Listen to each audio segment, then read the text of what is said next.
Every man wants to lead when he feels strong, but what about the days when he feels nothing at all?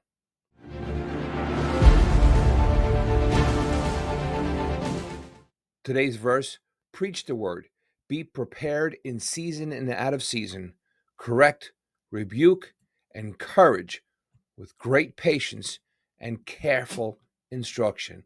And that comes from 2 Timothy 4, verse 2. Good, wonderful day. My name is Christopher Smith, and this is the Men of the Shepherd.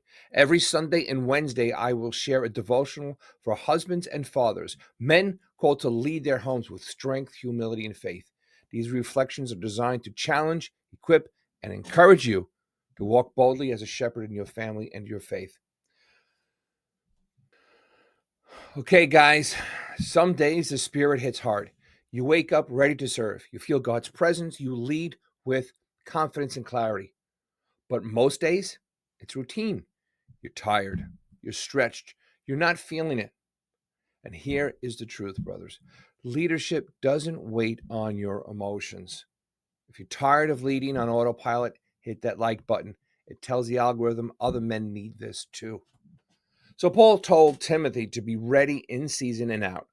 When you're fired up and when you're flatlined, when your family is laughing and when they're distant, when your wife respects you and when she doesn't seem to, when you feel like a spiritual giant or a spiritual ghost. Biblical manhood is forged in the ordinary, not just the mountaintops, but the kitchen table, not just in the victories, but in the choosing to show up. You're a shepherd, and shepherds don't wait for clear skies to tend to the flock. They don't retreat when the weather turns. They move, they lead. Guys, your family is your first church. That means you're the one holding the light. You're the one holding the torch, and they're watching, not for perfection. Don't be fooled, but they're looking for consistency. You sharpen your sword daily, even if no one sees it. That Bible on your nightstand isn't just for show. It's your weapon. It's your mirror. It's your calling.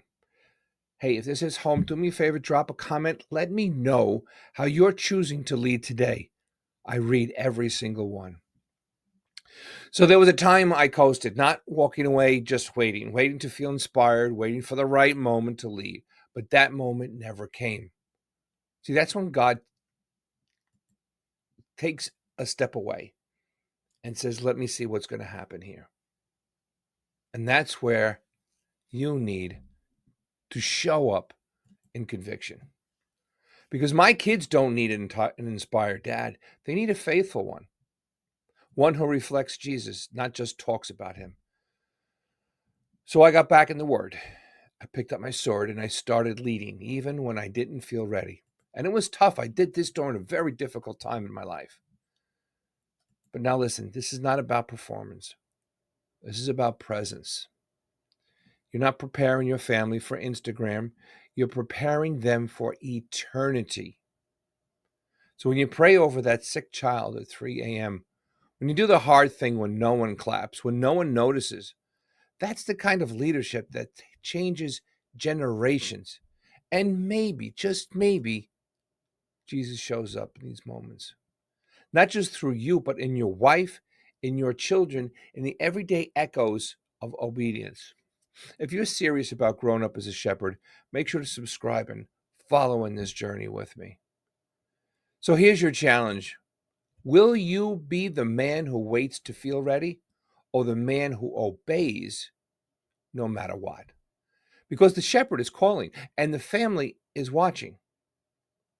So are you a shepherd or a slacker?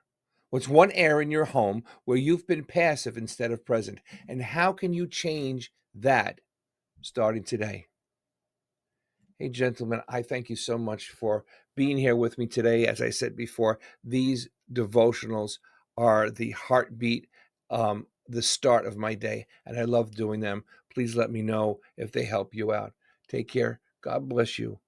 Shalom.